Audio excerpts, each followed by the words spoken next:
What's going on, everybody? This is Afro Think Tank. That's my house right there. Built that for $10,000. I like to throw that out there. Built the whole house for $10,000. Built a 10-foot wall around a whole goddamn plot of land for $3,000. So that's $13,000. No mortgage. Spent another $1,000 on some solar panels. No utility bill. Spent $300 on a water well. Spent another couple hundred dollars on a pump and some PVC pipe.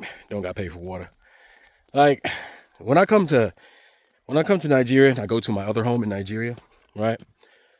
It's instant peace, man. It's like instant. I don't even know what to call it. I don't know what it's called. But it's like my blood pressure just drops. You know? Like it just drops. Because I'm coming and I see stuff like this. Look at this view. That's just jungle. There's a river down there somewhere. I ain't been that far down there to go there, but because it's dangerous. But there's a river down there. You know, you just peace and quiet, no noise pollution really. And you know, another good thing, now that Nigerians and Africans in general have really started to adapt the solar power thing, you don't hear a lot of generators like you used to. Like before, when I first came here, generators, just noise pollution with diesel and gas generators. Now, silence. And one good thing I think you can come out of this whole situation in Africa, how it's been arrested development on a national scale due to white supremacy, global white supremacy. Africa kind of skipped the late edge of analog and early digital, right? So they don't have that late analog, early digital infrastructure that they have to tear down in order to put, the new clean energy infrastructure, right? So everybody here is on solar power. Like, so here's the thing, guys. When you got African Americans, thinking about Africa, you got to think, what is it that you want, right? In America and Western society, you hustle. But the point of the hustle is so that you can at some point accumulate enough money so you can sit back and relax, right? And then we work 80 hours. I mean, we just work ridiculous hours, right? In the US, right? Even though Korea and China and Japan got us beat by a country mile, right? But nonetheless, we work extremely hard. And what happens is we get so wrapped up in this hustle mentality, we'll wake up, be old, burnt out, ain't got nothing to show for it because we got mortgages that we don't pay off. None of us in America really own houses. I got 2 homes in America, right? I got 2 houses here too. But the 2 houses here, I don't have a mortgage or utilities. 2 houses at home, I got taxes, mortgage, utilities, right? So think about what kind of life is it that you're really trying to live? What's the end game for this hustle mentality? Why do you want to be rich? What is the point of being rich? The point of being rich is so you don't have to get up and go to work. You don't have to get up on a schedule. You don't have to be on somebody else's time. And you can just do whatever you want. Hello. Hi. Look at these people. That's long time. Huh? Bread. I have it. I will. You're welcome. Thank you. Thank you. Your neighbors, they're out there farming on their front yard. Listen, that's the front yard, right? In the West, they teach us front yard, grass, cut it, make it uniformed, right? And we waste our front yard. We waste our backyard because we want to cut it and make it uniform because Western society says, what? Make it look nice and neat. But it's dead. You got wasted space. These people grow food in their front yard and their backyard, right? A lot of these people legitimately grow their vegetation, their vegetables. They go to the store and they buy their meats or they subsidize it, right? So the good thing about Africa is the people who you consider poor, they're not really poor. They have more land than most people in America. They own their homes, unlike people in America. So, when times get rough, one of the bills they don't have to worry about is how I'm going to pay that mortgage, how I'm going to pay that utility bill. Even if, let's say, you really ain't got it here in Africa, right? You poor, but it's warm. So you never have to worry about dealing with the winter and being poor. Another thing you don't have to deal with, just like America, the hunger situation. Like there's food everywhere here. Like if you know what you're doing, you can literally come out here and eat for free. All right. You can pluck food off trees that's just growing naturally. But in the United States, we don't even have, you would think that every other tree in the city would be a fruit tree or, you know, some sort of, you know, tree with an edible, something edible. There's so many perennial vegetables that are natural to North America that the food industry has made illegal or don't teach you about, so you can buy all that GMO crap at their grocery stores, right? With the there's like 5 food distribution companies that feed all of us. So no matter what grocery store you go to, you're getting the same crap, right? Wonder why everybody's getting cancer and diabetes and shit, because of the shit they put in their food. Here, no problems. You can eat all day. Everything is organic. Pull a yam out the ground, you good, you know? And speaking of yams, worst case scenario, you got a little land, you ain't got it like that. You plant a few yams, and guess what? You got food. Yams are guaranteed to grow. Cassava, guaranteed to grow. Things like that, right?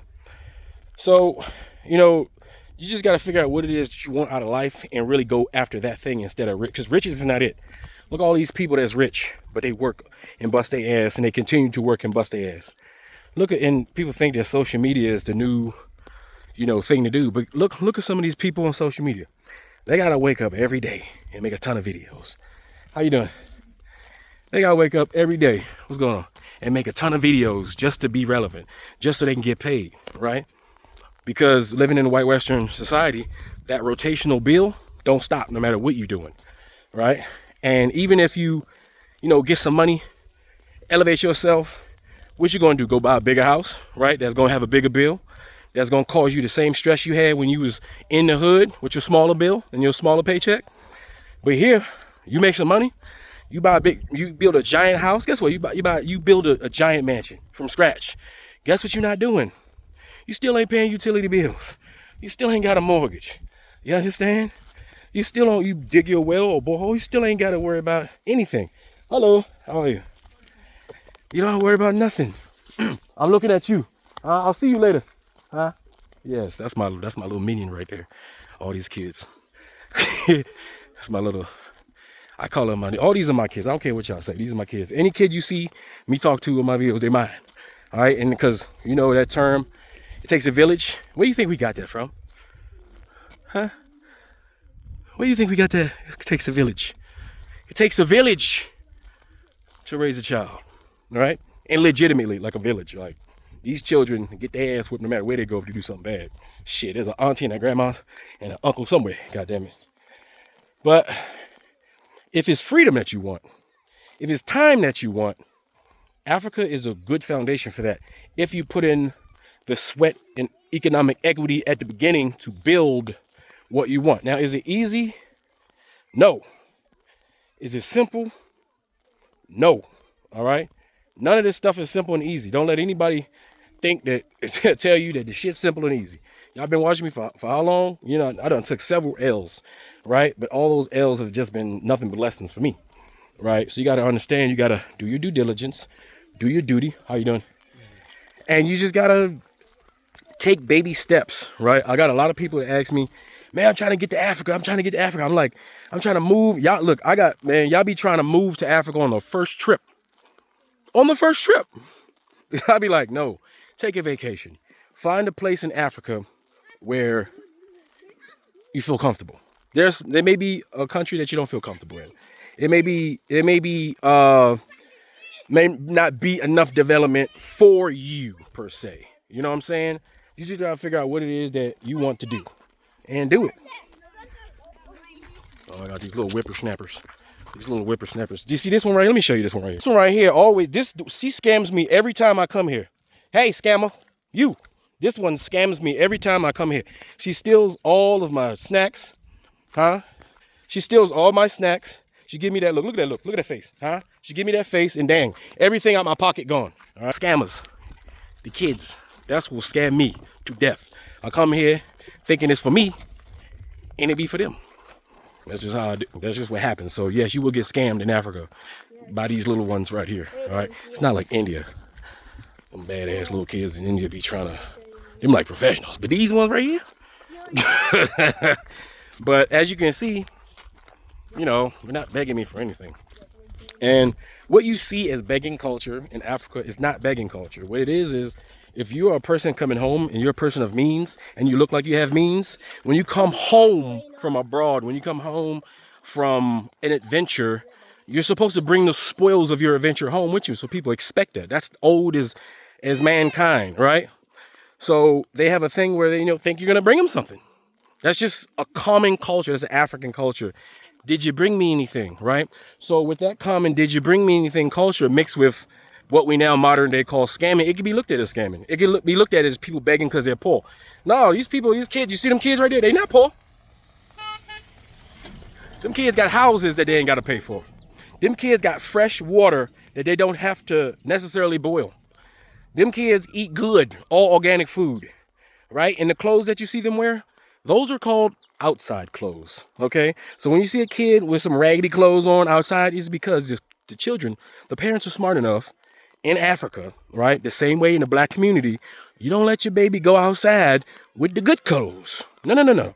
Put them raggedy ass clothes on, go play in the dirt outside. That's what you do. That's what they do here, right? So they wear their raggedy clothes, play in the dirt. When it's time to get dressed up to go to church, or go to the mosque, or go to African traditional ceremony, or to go, it may be kids' day, it may be uniform day, it may be dress nice day. They got all kind of holidays here, man. It's ridiculous. Like I thought because the Caribbean had made up holidays just to go out and party. They get it honestly, because there's about a million every goddamn week. There's a goddamn holiday for some reason to give people excuses to dress up and party and drink and eat and all that stuff. So they always got things to do, and that's part of the community. And each community has their own community events that they throw, that people traditionally invite you to. Like people still take postcards, invitation cards, and deliver it to people's houses, even though everybody has a cell phone. Every other person here either has an iPhone. They love iPhones here in Nigeria for some reason, or they got the same phone I got, Samsung, Galaxy, something, just something, right? But they got all the technology we got. It's just that they're able to live free. And here's another thing that get me. When I show where I'm at, right? Because you can have two extremes. You can have people who go to Africa and they show all the poverty, right? Nothing but poverty, because that's the narrative they want to spin. Then you got people who show nothing but the greatest, the creme de la creme, right? Which is nice and all, but it doesn't tell the real story. Me, I like to show you the real story. So I'll show you, the community, no matter how undeveloped, developed, or in development it is. Why? Because when people go to Europe, when they go to Greece, right? When they go to Italy, you see them old ass, listen, look at this. And you see something like this, right? Just some unfinished, just some concrete, whatever. People be like, oh, look at that rustic, ancient, old history. Look how authentic it is. It's part of the aesthetic of Italy, right? Even though Italy is built the same way Africa is built. A bunch of rocks, right? That's chipped into form and stacked on each other in order to make buildings, right? It's the same architecture, same old architecture, right? But when you think about it in Europe, it's like, oh, look at this ancient Roman Colosseum that's halfway broke. Look at this, or you go to Europe, look at this failure of a tower. We call it the Leaning Tower of Pisa. Look at all this crap, right? But y'all, the Europeans, they make it seem like that was like on purpose and shit. But you go to Africa, they like, oh, look at that poor, look at them people, they're poor, look at that dilapidation, look at that lack of development. It's like, no. It's the same shit, right? So I sow real shit. So when you watch my video, you're never going to say, oh, damn. You would never watch my videos and be like, damn, Nigeria is the most developed place in Africa. I need to go there because it's most developed. And then when you get here, you realize the development is over there and the poverty is over there, and you feel like you got bamboozled. That's not going to happen with me. And you're not going to say, I'm not going to Nigeria because that place looks terrible. I can't survive there. People are starving and everybody got no.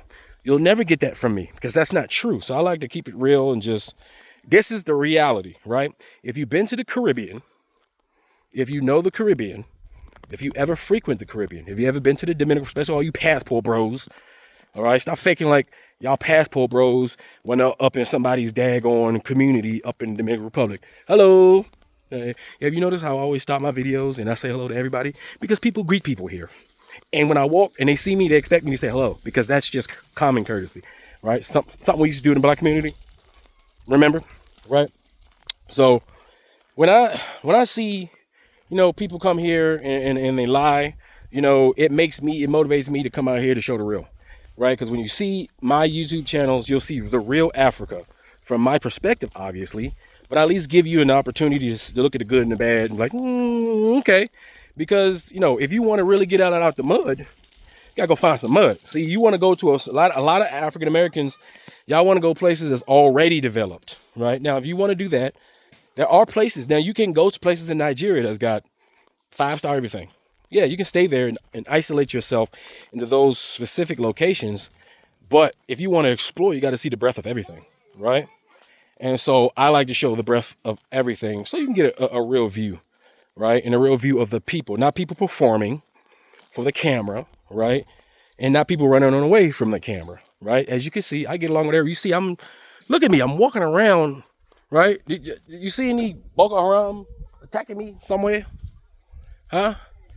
Half these people that you see me talking to are Muslim, the other half are Christian. They don't care either way. Like when I say they don't care, Muslims and Christians marry each other and one just stays Muslim. They go to the mosque on Friday. And then the Christian one goes to the church on Sunday and Friday, Wednesday, and all them other days. Y'all know how churches are. But you know, that's just what happens here. There's none of that crap, none of that propaganda they're talking about is true, right? If I were to reverse it, right? If I was on the outside, if the propaganda on America was the way they was on Nigeria and the rest of Africa, you would think all of America was Chicago and Baltimore. And not just Chicago, but the bad part of Chicago. The bad part of Chicago, Skid Row, and Baltimore where the crackheads be at. That's all of America. And if you showed that, right? If you showed Skid Row, the crackhead part of Baltimore, right? The bad parts of every single community, trailer parks, not one human being would ever think or consider coming to the United States of America. Not at all, right? Not taking in consideration that America is a big place and there are pockets of poverty, pockets of well-to-do, and different levels of society in architecture. There's places in America that ain't got no Wi-Fi. I got 5G LTE right here in the middle of the Boone Hickey, anywhere. All right, I'm in the middle of nowhere. I got 5G LTE. I'm about to go play Arc Raiders right now because I downloaded it. I thought it was going to take me 2 days to download that shit. I ain't gonna lie. I told them to download it before I got here. They ain't do it, right? So I downloaded it when I got here. Guess what? Only took a few minutes. I was surprised. Lots of improvement. Lots of construction going on, even though I wish it was going faster. You know, lots of development happening here. So yeah, in 10 years, let me tell you this though. I'll tell you this. In 10 years, most people watching my video will not be able to afford to come here and establish themselves. Most people will not be able to come here and buy land. Most people won't be able to do none of that stuff. It's going to be too expensive. Right now is the time. I was at the airport. When I was in Lagos at the airport, I was talking to a Chinese guy, and some British dude was all talking about how you better come buy this land right now because in 10 years, it's game over. It's game over. Now, 10 years is game over for anybody. If you saying, one day I'm going to go to Nigeria, I'm going to do this. If that one day ain't tomorrow, next year, maybe, this year, maybe, next month, maybe, you might be shit out of luck unless you hit the lotto.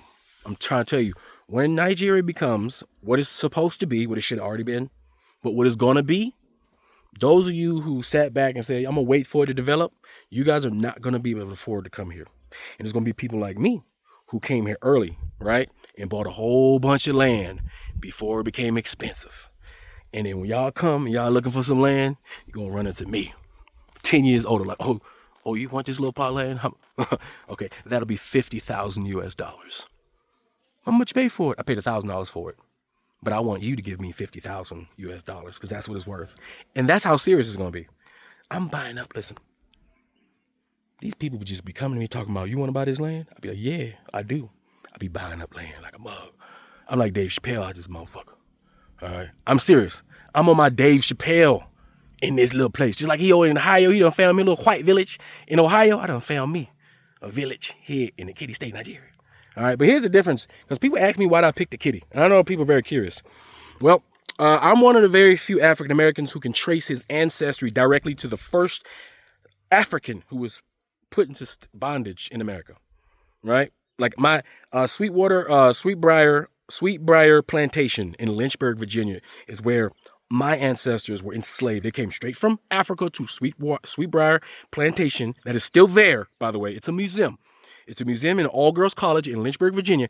That's where you can look it up. You can type this up. You can see it was a very small slave plantation, but that is where I'm from. So I'm very lucky to be able to know that.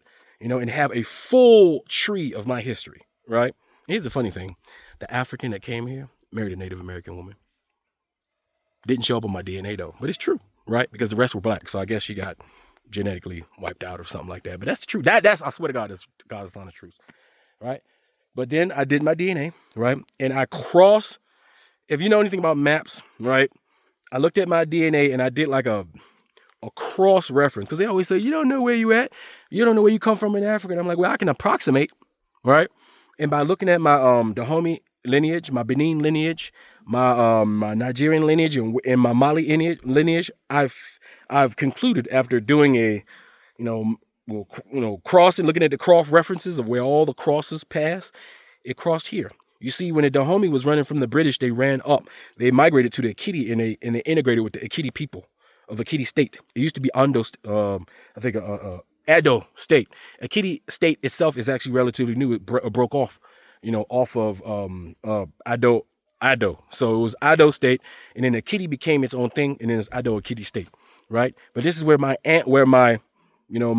ancestors, the ones that didn't get captured by the transatlantic slave trade, because you got to remember, all of you guys have ancestors, cousins here that did not get captured. Unless your entire village got captured, you got ancestry here who are still here. Your family is legitimately still here. And I did my DNA, and I found my family members in Ghana, right, who's never been to America.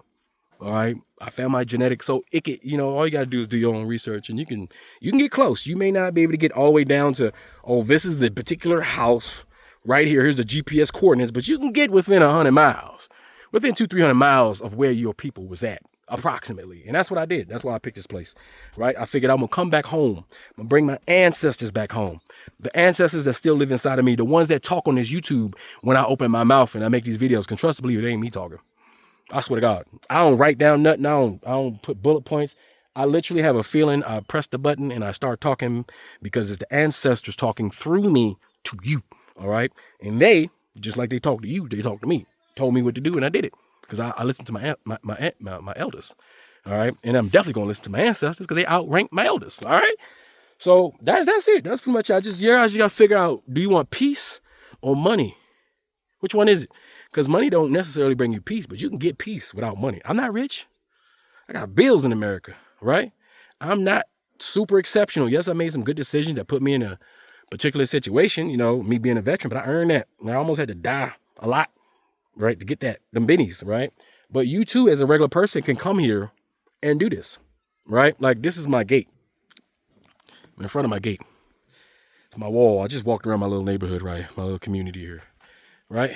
You know how much this fence would cost in America? You paying $100,000. I paid $3,000 for it. I'm sure it costs more now, but that's how much I paid for it. This gate cost me $550. You know how much this gate would cost in America? $10,000. Ridiculous. I paid more to fix the plumbing in my house with some PVC pipe than I did to almost build this goddamn house. The PVC pipes I had to fix in my house in America cost me 10 stacks. It cost me 10 stacks to build a whole house that I don't got a mortgage on. That's how shit works. So all I'm saying is, you guys want peace, right? You can't be out here 24/7 like me. Like, I can't move out here. I got obligations in America that I can't get away from, no matter how aspirational I am about Africa. Because if I didn't have those obligations, I'd live here, right? But because I got to do this, I just go back and forth. And Africa's only a plane ticket away. A plane ticket and 24 hours away. Enjoy your flight, enjoy the commute, and you're there the next day. So that's it. So you just got to decide what y'all want. Y'all want peace? You want peace, quiet, relaxation, noise, pollution-free location, organic food, no mortgage, right? No utilities, right? All that stuff. And yes, my water is filtered, so it's clean, right? Or do you want to just hustle and make a ton of money so you can look at your bank account and see all the zeros, but you still got to wake up and go to work because you're either obligated to somebody or obligated to that business that you created, which is just a job that you created for yourself. Keep that in mind. Your business is a job you create for yourself. All right. Anyway, y'all tell me what y'all think in the comment section. Afro Think Tank, learn some detail. I'm out.